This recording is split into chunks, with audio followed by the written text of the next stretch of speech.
ये कहानी है बहुत समय पहले की, चमनपुर गांव की, जहां एक छोले भटूरे वाला रामू हुआ करता था। उसका ठेला 10 साल पुराना था और पूरे गांव को स्वादिष्ट छोले भटूरे खिलाता था, लेकिन वह थोड़ा लालची और गुस्सैल भी था। तभी दूसरे गांव से बनवारी और उसकी पत्नी विमला वहां आते हैं और आते ही छोले भटूरे का ठेला लगा देते हैं।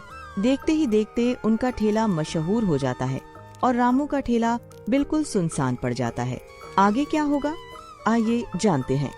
आहा, मेरे प्यारे पतीले, आज फिर से हम चमनपुर वालों की किस्मत और भूख दोनों चमकाएंगे। तेरी चमक देखकर तो सूरज को भी चश्मा लगाना पड़ जाए।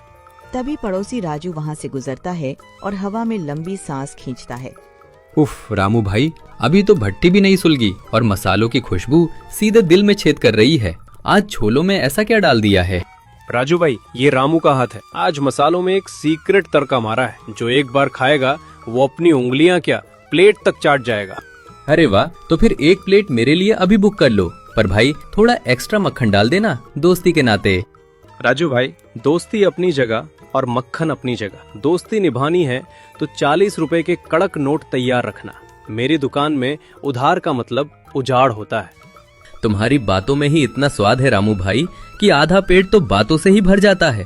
ठीक है, 40 रुपए ही सही, पर प्याज के 2 लच्छे ज्यादा डालना। सौदा मंजूर है। जाओ जल्दी हाथ धोकर आओ, वरना जब भीड़ आएगी तो रामू किसी का इंतजार नहीं करेगा।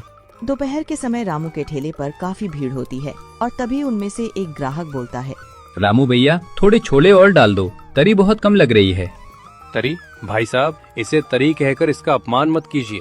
ये शुद्ध मसालों का अर्क है। ज्यादा डालूंगा तो आपको खाते ही नींद आ जाएगी, फिर आपका काम कौन करेगा? मैं आपके भले के लिए हाथ रोक कर डाल रहा हूँ। और ये प्याज इतना छोटा क्यों काटा है? चम्मच में भी नहीं आ रहा। ताकि आपके दांतों की एक्सरसाइज हो सके। आजकल लोग चबाना भूल गए हैं। छोटा प्याज होगा तो मेहनत ज्यादा होगी, मसूड़े मजबूत होंगे। और हाँ, अगर एक्स्ट्रा प्याज चाहिए तो 5 रुपए अलग से लगेंगे। प्याज के भी पैसे? ये तो ज्यादती है। इसे ज्यादती नहीं, अनियन सर्विस टैक्स कहते हैं। इसे काटते वक्त जो मेरी आंखों से आंसू गिरे हैं, ये उसकी कीमत है भाई साहब। तभी पीछे खड़े हुए मुखिया गजेंद्र, जो रामू